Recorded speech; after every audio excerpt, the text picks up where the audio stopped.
I cheated on her, and just over a year and a half later, she ended up cheating on me. We seemed to be good for a bit, and then I felt a pull away. I had this gut instinct that there was more going on. It feels like you're not struggling with not knowing as much as you don't have trust.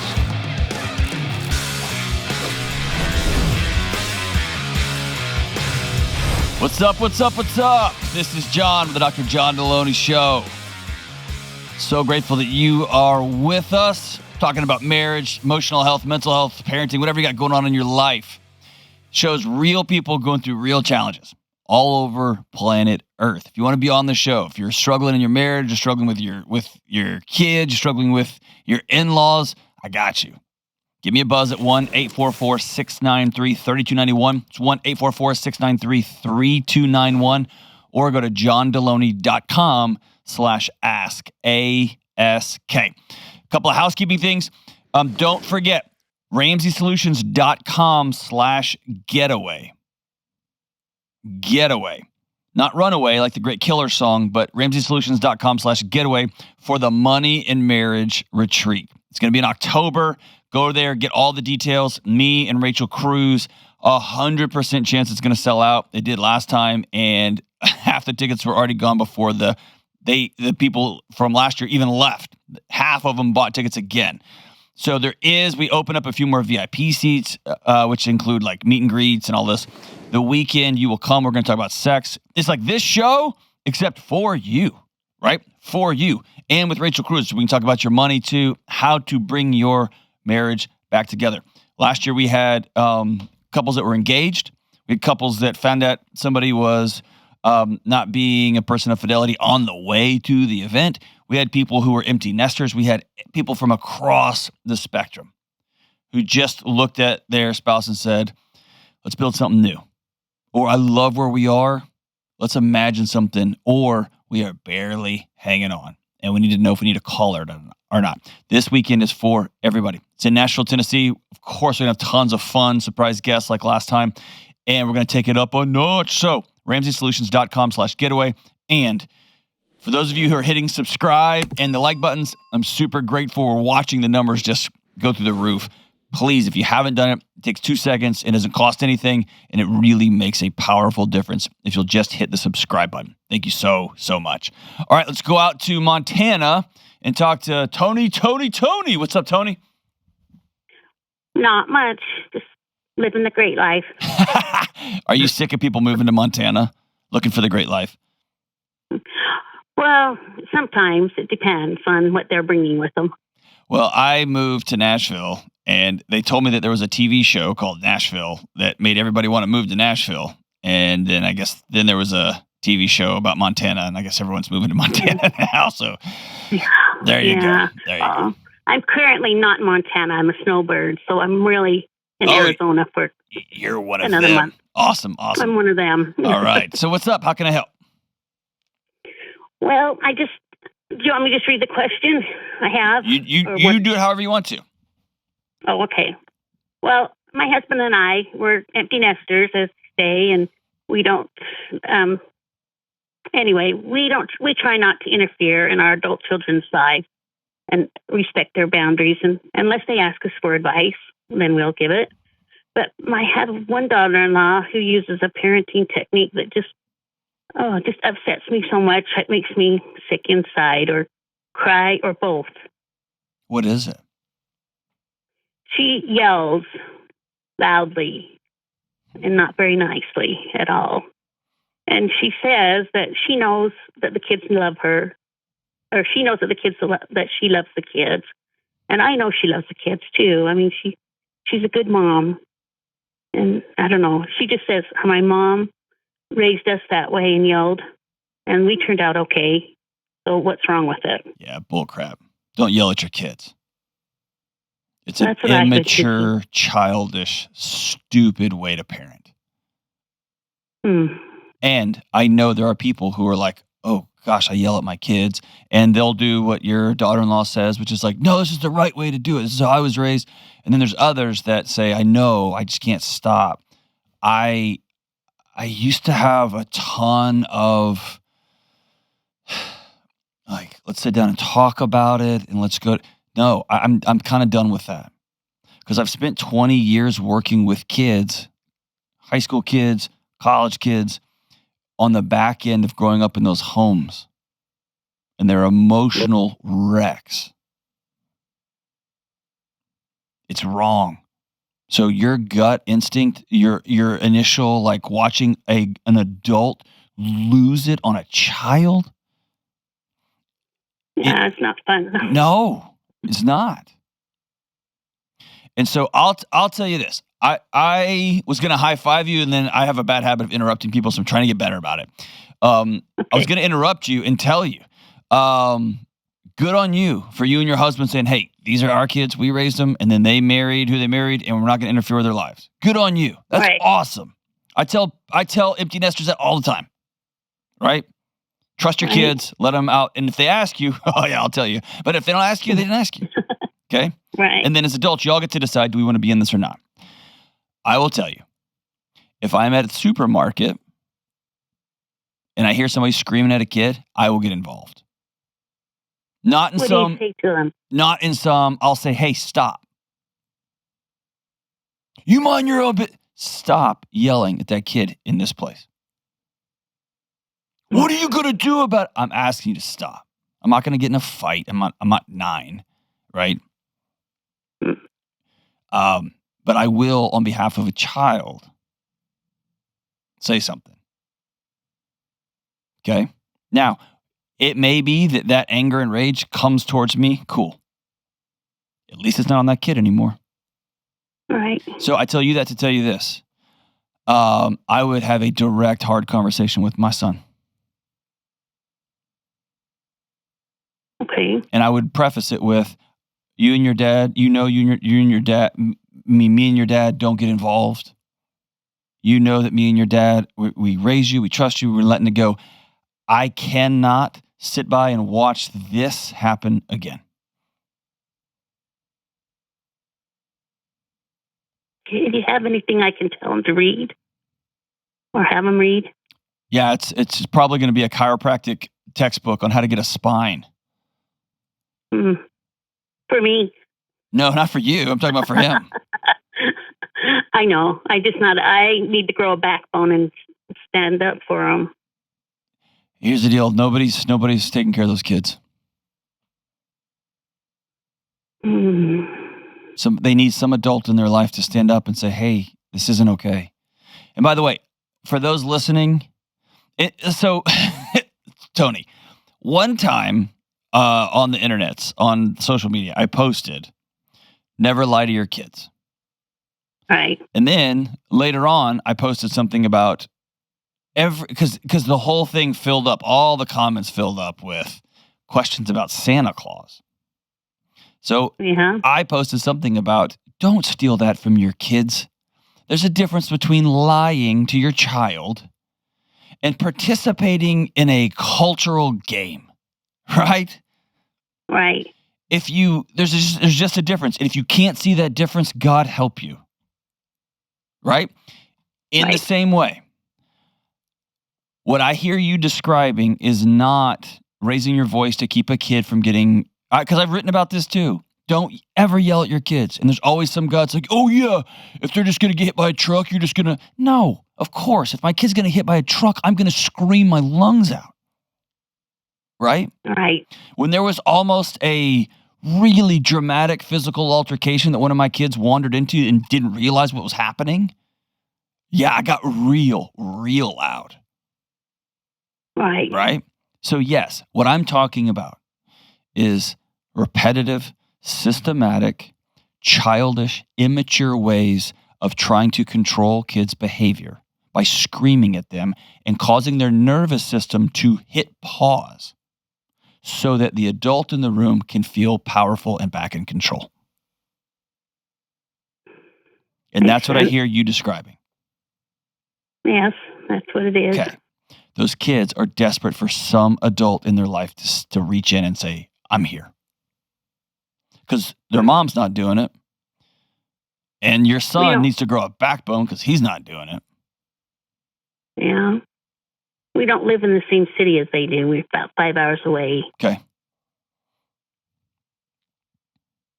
Did something happen recently that has set this off? Well, it's happened, almost since they've had children, but like the last time is when we were there. It happens when we're there, and I wonder if she just gets under stress, and then just builds and explodes. I don't care. I mean, the context is cool and all, and it's important for her to figure out when she's feeling herself getting set off. It's just I tell you what? It's never okay. Go ahead. Yeah, you can tell me anything. I can tell you, when I was younger and had kids that age, and then I was yelling at my kids, and I had a friend that heard me, and I wasn't yelling at them like she does, just like calling them and hurry up, we're going to be late, all that. But she told me that she had been yelled at as a child when she was growing up, and that she'd rather be beat with a stick than yelled at. And I told her that. I told my daughter-in-law that, and she just doesn't. She just, no, this works, and that's what I'm doing. I think the challenge there is you took a really circuitous, is that how you say that word? You went roundabout, right? Yeah. There's like, well, one time I knew somebody and this happened. That's different than while I'm here, you will never yell and scream at my grandkids.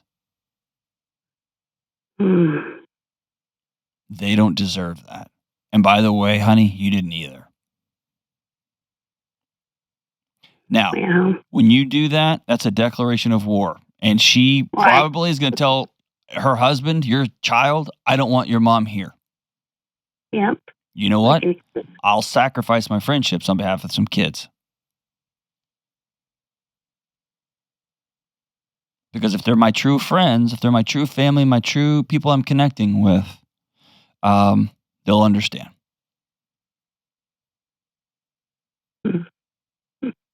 So just come anyway, huh? Well, I think the conversation begins with your son. All right. Right. I think so too. And it may be, honey, I did this to you, and I was wrong. It was never okay. Well, he was little, so doesn't matter. Own it first. It makes the hard conversation more of an invitation than it does you're starting to fight with him. Right. Oh, I never yelled again, not from that day forward. So I know people can stop. I know. You know how I know? Because that's me. Yeah. A loudmouth, yelling idiot.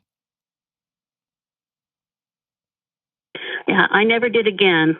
And my stress level went down, too. Of course, the whole house gets peace. It keeps the electricity in the house way low.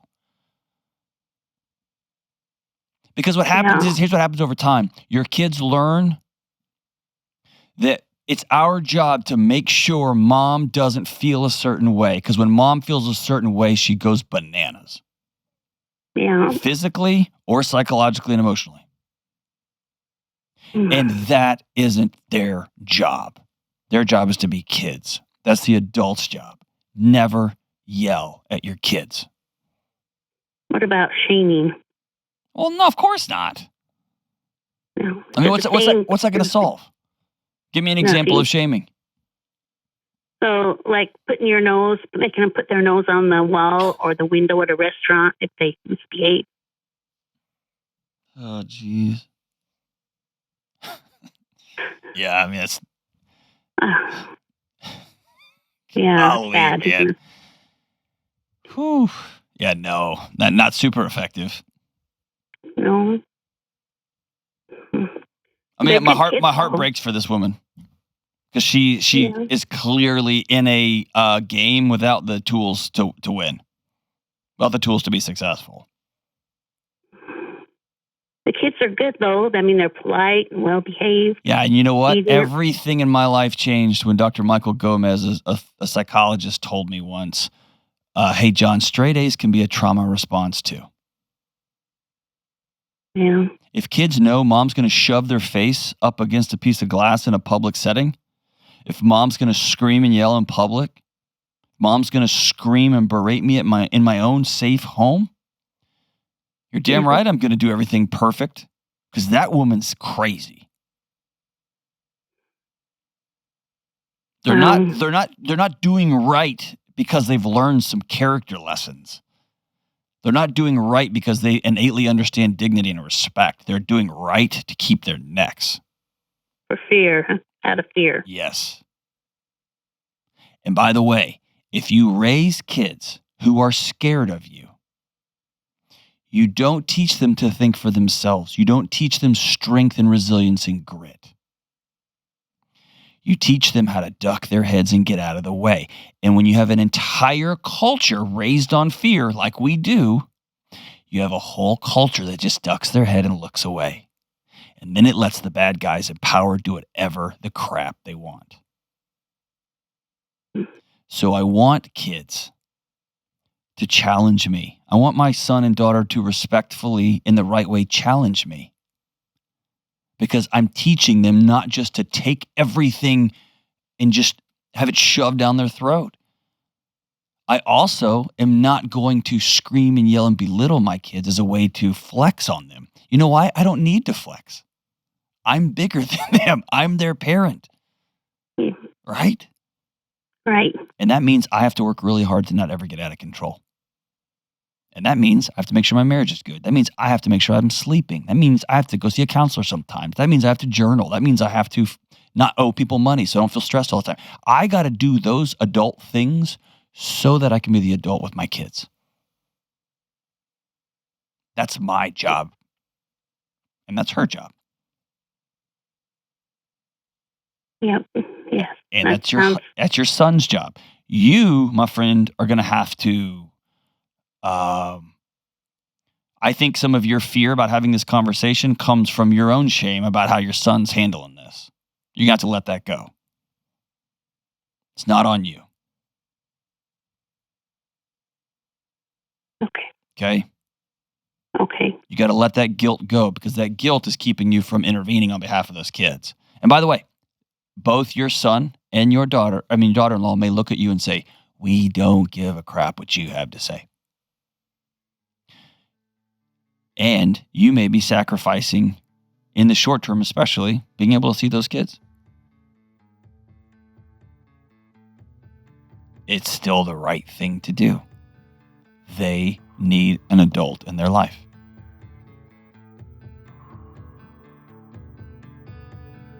And I'll say this again for the people in the back of the room. Don't yell at your kids. It doesn't make them tough. It doesn't make them strong. It makes them into adults with highly dysregulated nervous systems. Look around. That's what we got.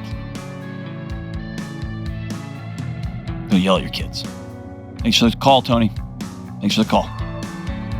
We'll be right back. This episode is sponsored by BetterHelp. Hey, it's Delony. Some people think relationships are going to be easy if they're going to be right. That's almost never true.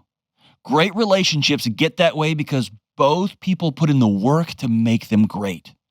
And therapy can be a place to work through the challenges you face in all of your relationships, whether with friends, people at work, your romantic partner, or even how you get along with yourself.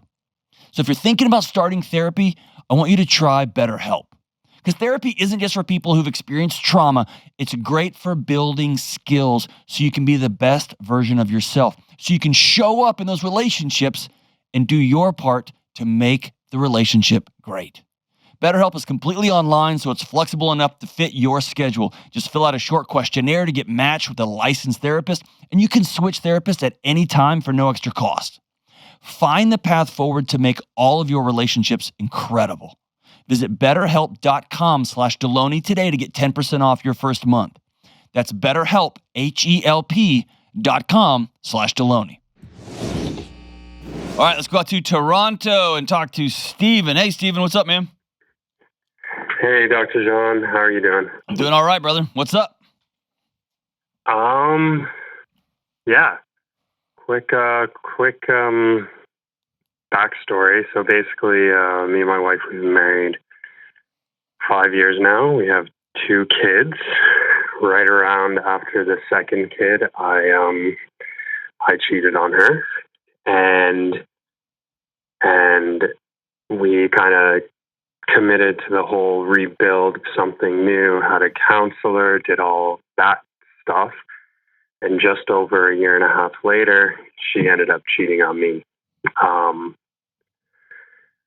It seemed to kind of bring us together, as weird as that sounds.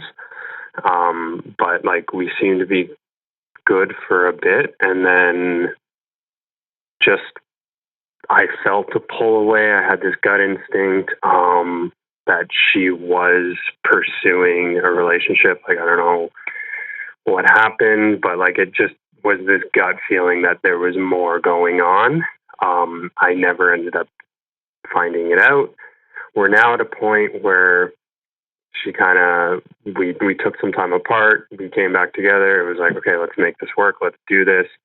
So my question is, I'm really struggling with like not knowing, and basically like, how do I like let that go, or do I like keep going? Because I know if I keep going to try and find something out, either way, my relationship is done.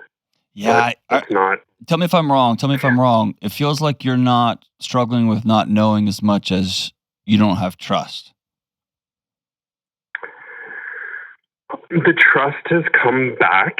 It hasn't. And like, well, then why don't you just ask her, hey, I need you to sit down and be very clear about what happened?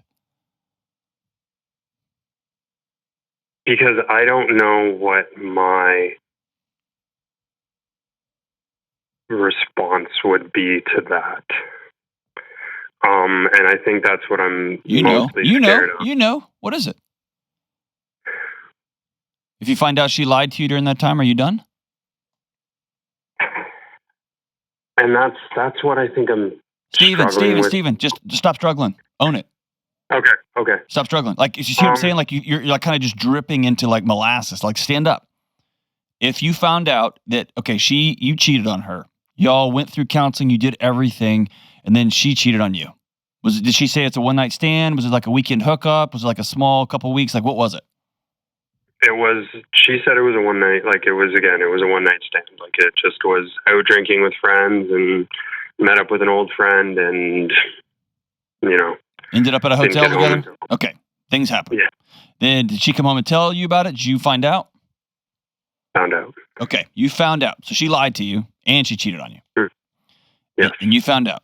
Did she deny it at first, or did she bury her head and say, yeah, I did this happened?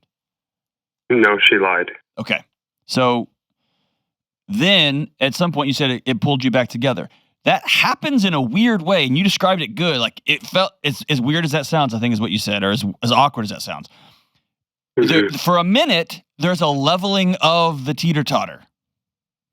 Yeah. Right? The scale has been, because you walk around, like, after being, like, having two little kids and cheating, you walk around as kind of the whipped dog, right? I did this thing. And she's like, I forgive you, let's move on. And you're like, I know, but that kind of hovers. And then when she does it, it's, whoof, now we both are the same suck. Yeah. And there's that fantasy that we both hooked up with other people. We realized we got that kind of out of our system, and you're the one, and yeah, you're the one, and everyone's going to live happily ever after. Mm-hmm. And yet, you got that pit in your stomach. Tell me about that.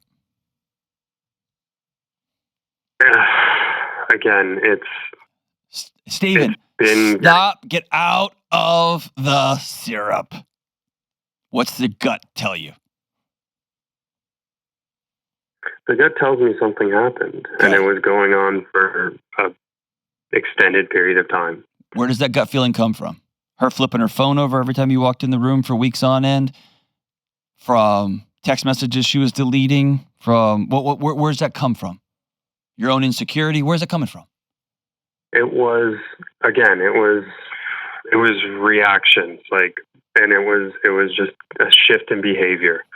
Being MIA from the phone when she doesn't ever leave the phone alone, right? It was just it was a shift of behavior. It was just, and then if I say anything about it or asked her about anything, it was it was the snap back kind of, I guess, gaslighting. Yeah. Here's the deal.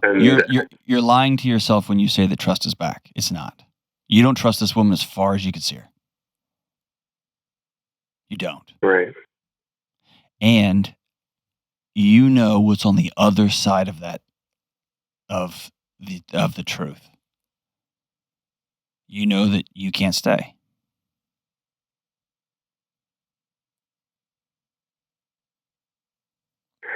I don't think there's something, Stephen, she could tell you to make you go, all right, you're right. Do you? I think, and like I've been thinking a lot. Yeah, you think a lot. I could tell you're very cerebral and you wanted to think it through. It just ends up pulling you underwater. I think. I know. Sorry. No, it's okay. It's okay. You're good, man. This is hard. It's hard stuff. My biggest issue I'm having with it is not if I knew the full truth and she said, listen, I did make a mistake, like I did continue this, but this is actually where I want to be, then that's a rebuilding that can happen. But because there isn't that statement, like there was this is what I want to have, this is how I want to rebuild, and like there was that comment, but there was no ownership to, or like even acknowledgement of how I had been feeling. And it was just like, it's not about how you have been feeling. It's how she lied to your face. Okay? Yeah. You're not the bad guy here. Did you do something stupid? Yes. Did you violate your marriage? Yes. Have you not been honest with your wife over time? Yes. You are not a bad guy for doubting your wife. She's repeatedly lied to you, man. Mm-hmm. And what I'm going to say doesn't make a lot of sense unless you've been there. And I haven't been here personally, but I've just sat with people. The second affair almost sometimes feels worse. Yeah. The first one's out of the blue. So it's like getting punched, and you don't realize it.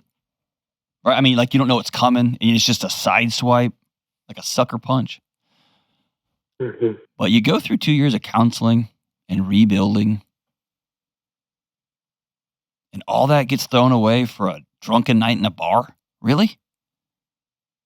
Right? That one feels like a knife with eye contact, just stabbing you slowly, like in Saving Private Ryan. Yeah. Right? And the world wants you to say, oh, even Steven, you did it and you did it. No, you both did a different kind of thing to each other. Yeah. But if nobody's told you this, you cheated a couple of years ago, you have a right to be heartbroken too, that she did it back. And I feel like that was never I know. You never grieved it. topic. I know. You never grieved it. It was always, well, see, you too, so evens. Let's go get a big house, right? I mean, it was just like, let's move on to the next. Mm-hmm. And you didn't get a chance to grieve. That after years of you walking around with your head hung low and your wife kind of hanging over your head and you going to counseling and listening to how bad you were and all the things you had to do to regain trust and all that, and she went on and did that? Hurts. You never got a chance to say, hey, this hurts. This sucks. And by the way,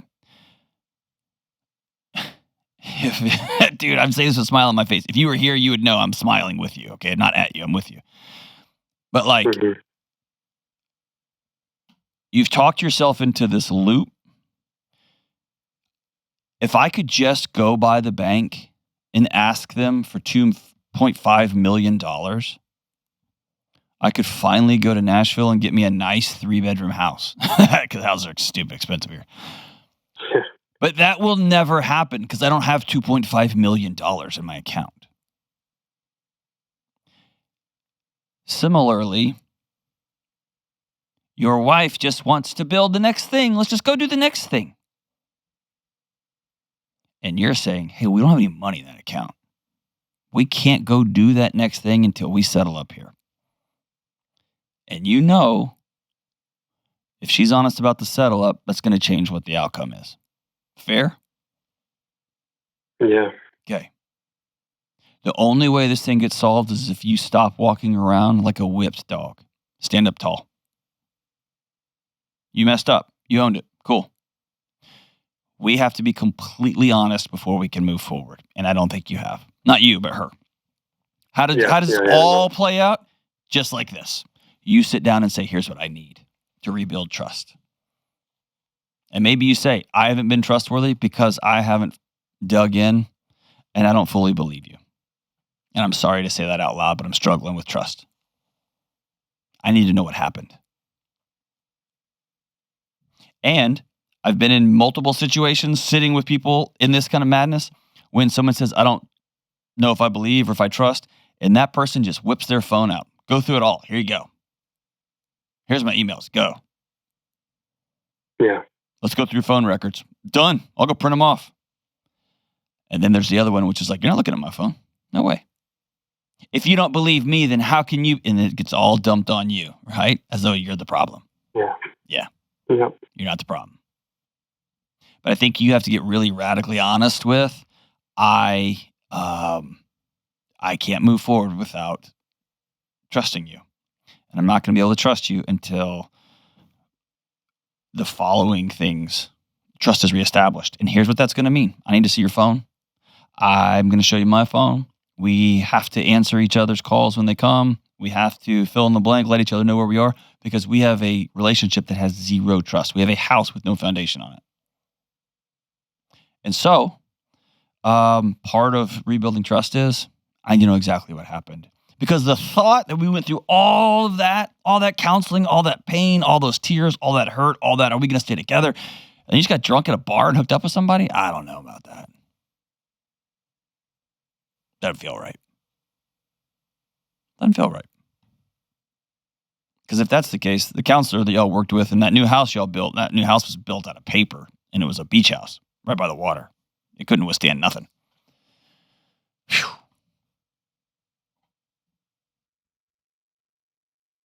You have a right to trust.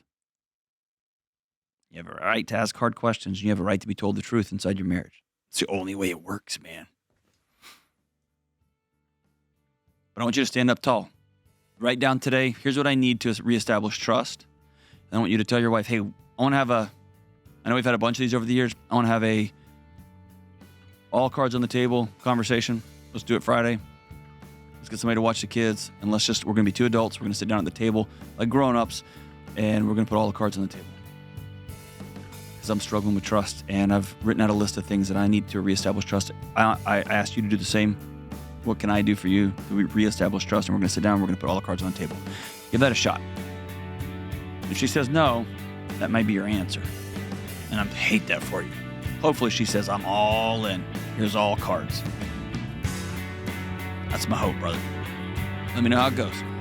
We'll be right back. Lent is one of the cornerstones of the Christian faith, and it's got a bad rap over the years. People think it's just like a month and a week, like 40 days of giving up a thing, like candy or alcohol or whatever, until we can get to Easter and we can finally get back to poisoning ourselves with junk food or staying up too late or whatever bad habits we tried to cut out. Lent is so much more than just abstaining from some vice. Lent is about entering into a season of 40 days of reflection, prayer, and yes, fasting. It's about finding meaning, purpose, discipline, and finding connection with God, and finally letting go of trying to control everything. If you've grown up in a Christian faith and you've heard about Lent and you want to jump in with both feet this year, or if you're not a person of faith and you're always wondering what your coworkers are talking about during the season, My friends at Hallow have created the 40-day Lent prayer challenge. It's going to be an incredible 40 days meditating on the theme of surrender, and it's going to be led by Mark Wahlberg. Yes, that Mark Wahlberg. Jonathan Rumi. There's going to be Lent-themed music, stories, prayers, and even special things for your kids. I personally am going to take on the challenge, and I hope you'll join me and millions of others across the globe. Hallow is the #1 prayer app in the world, and for listeners of this show, you get 3 free months of Hallow, all 10,000 plus prayers, meditations, music, the lecture series, all of it by going to hallow.com/Delony. That's 3 free months of the app at Hallow, HALLOW.com/Delony. All right, let's go out to Springfield and talk to Matt. What's up, Matt? Hey, Dr. John. How you doing? Good, brother. How are you? Doing all right. Excellent. All right. What's up? So I'm just calling to get some advice on approaching my mom about her drinking. She's struggled with it for quite some time now. I've tried on a few occasions, but they haven't gone well. How have you tried? So it's been a long time since I've tried. I kind of gave up for a while. Last time I tried was I took her out to lunch, and I just simply asked, how are you doing? I know that you've struggled in the past. How's it going with the drinking? And there's been drug use involved too. But then it really just turned into, oh, you think you're better than me kind of response. I'm doing fine when I know she's not doing fine. Hey, Matt, I'm sorry. I'm sorry. Yeah. You've been taking care of her for a long time, haven't you? Yeah, just to some extent. I've been trying. Let me say it differently. Taking care of her, you've been worrying about her for a long time, haven't you? Yeah. Yeah. Oh, yeah. That's heavy. It's exhausting. Yeah. And she doesn't drink because of you, right? Yeah, I think I have.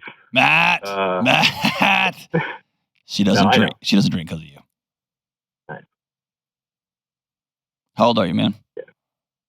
I am 31. Okay. What happened that this has come back up? So most recently, actually like a week ago, she accidentally called me. Didn't know that she was calling me. Left me a voicemail. And she was at a package store. I could just tell. She was at a what? Package store. Okay.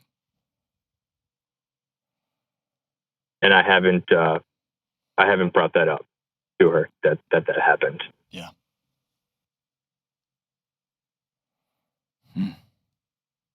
Are you noticing her starting to decompensate, starting to go downhill?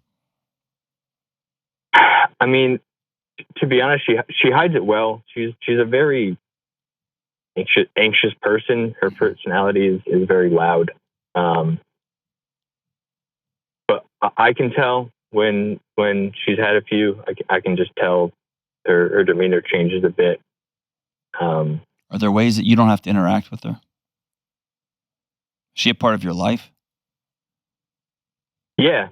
She's pretty active. I mean, we're 5 minutes down the road. My wife and I and my son 5 minutes down the road from them. Oh, kids! She watch your kids. She take care of your kids. Not too often. She works a lot. But that's one of my concerns. My wife isn't too concerned about that. I think my wife gives her the benefit of the doubt, but I don't because of things that have happened in the past. Yeah. So I think. So here's what the data we have is that conversations don't go well. She gets very defensive, turns the whole thing's on you, right? And you walk away feeling like crap. Both for trying to love your mom and she won't have it, and B, her language letting you know that you're the problem here and you're the ungrateful jerk son that needs to get his crap together, right? It flips on you. Yeah. So we know that doesn't work. And we know that she's pretty clear she doesn't want my help. So those are two heartbreaking data points. Where you do have significant control is, hey, Mom, I don't think I'm better than you. That's not what this is about. And so I'm not going to allow this conversation to get turned into that direction. Here's just start to finish. If you've had a drink or if you've had a Klonopin, you cannot be around my son. You won't be welcome at the house. I want my son to know you and be around. If you've had a drink, you can't come over. Period. And that's you just establishing safe boundaries for your kid. And you know as well as I do, she will hit the roof when you do that, right? Oh, yeah. Yeah.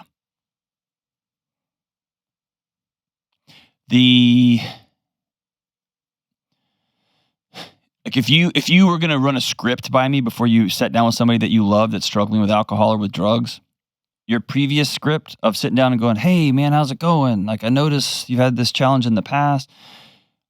What that does for somebody who's in the throes of a shameful behavior, a behavior they're ashamed of. Nobody wants to be an addict, right? Nobody.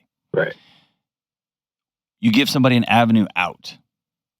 Tell me about, I'll tell you about, right? And it can be very quickly get away from the reason we're sitting down here, which is I'm worried about your health. And it becomes about how you're ungrateful or, oh, you think you're better. The whole thing is deflected. Right. The only way I've ever seen those type of conversations go well, and well is very relative. They never just go great, right? Nobody feels super awesome at the end.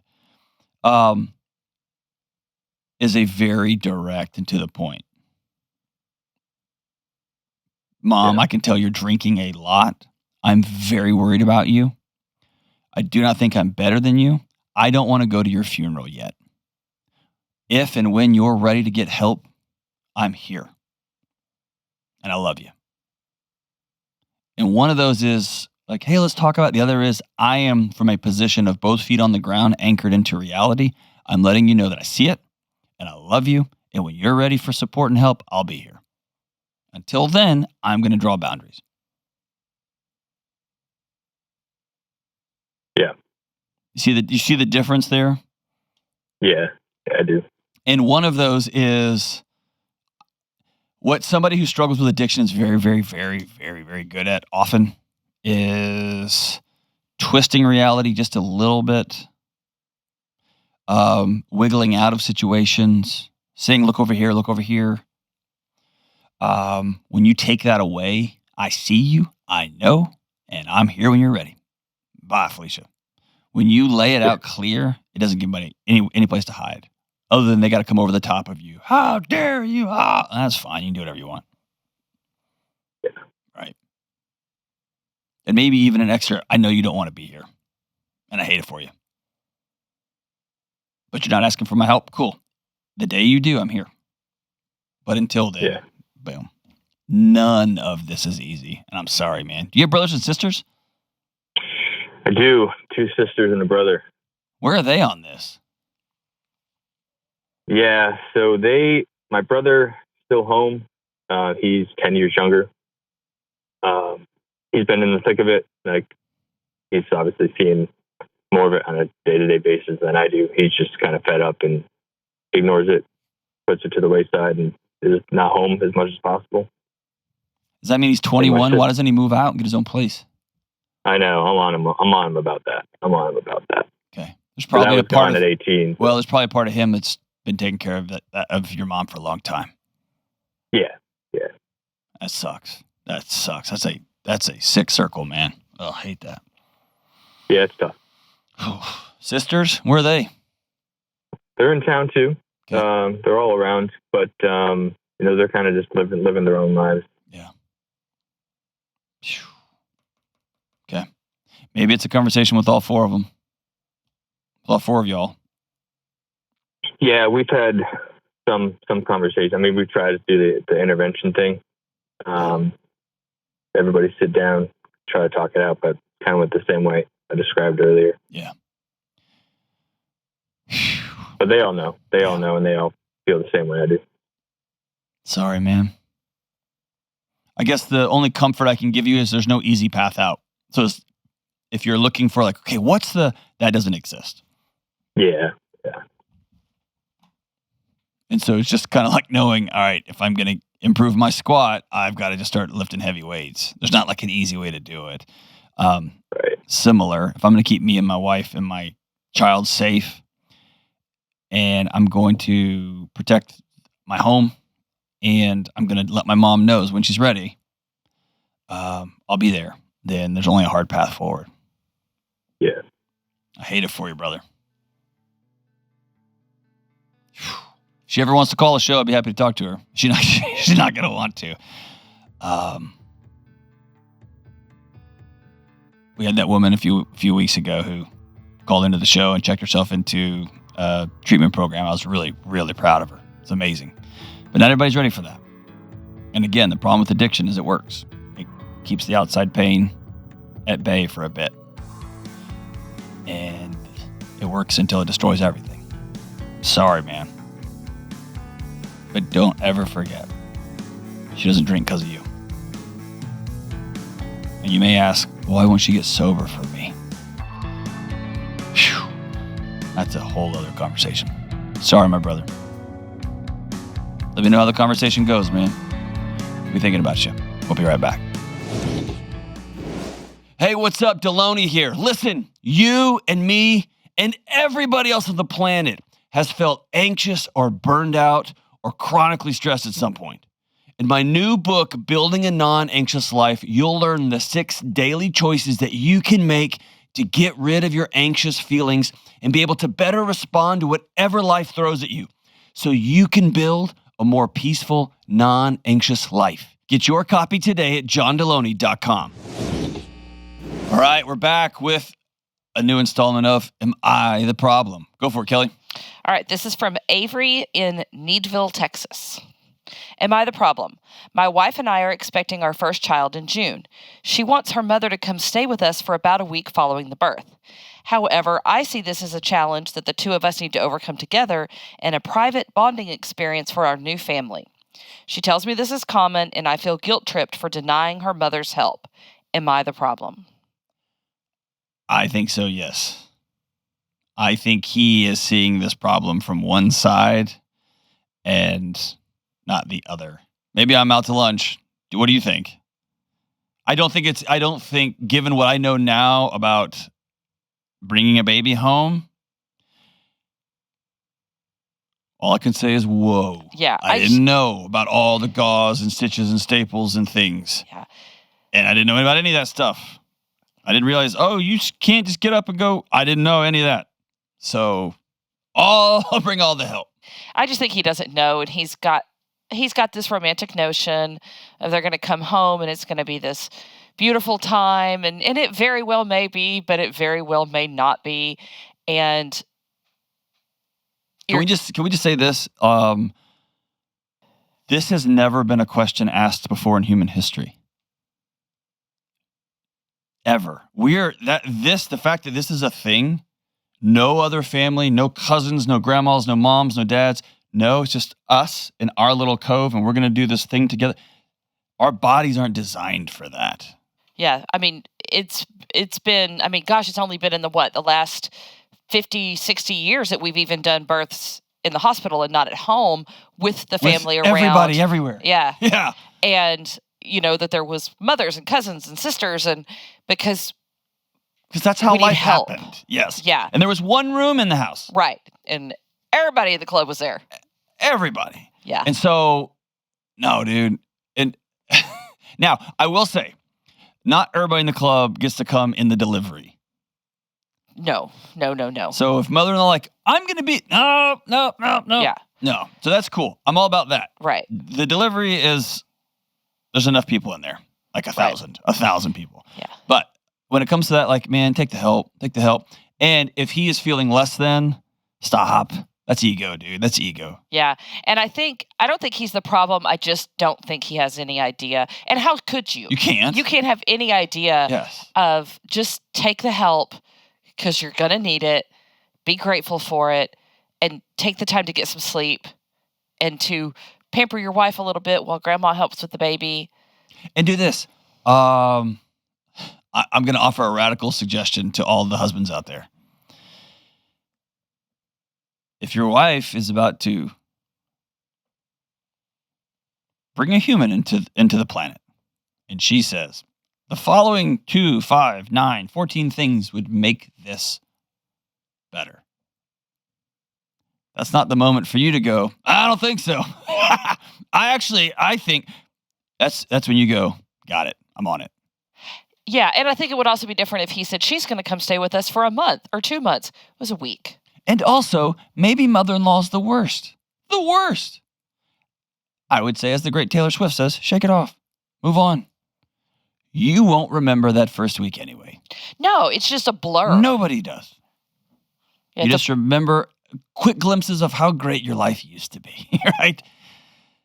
And Yes. then you one day will look in a mirror and you'll say, all my friends with kids lied to me. Yep, they did. They did. Right after you say, I used to be cool. No one said, I've never said those words ever. Not one time. But yes, hey, let your mother-in-law come for a week. Ask your wife. As much as we can imagine, because neither of us know, it's the first kid. What do you think, what does it feel like on when we get home would be the best thing for you, for your healing, for this baby? What do you think? And go be about making that happen. And if that means getting out the futon for mother-in-law, get out the futon. And if that means having to go sleep in the garage because mother-in-law's a lot, then make up a pallet in the garage, dude. Enjoy it. Just playing. Don't sleep in the garage. But you know what I mean. So yeah, I think you're the problem. Not in a bad way. And just say, we can do all this ourselves. Don't. Take the help. All right, cool. I think we just solved America, Kelly. Solving all the problems of the world. That's what we do. Or we create them. Hey, love you guys. Stay in school. Don't do drugs. Bye.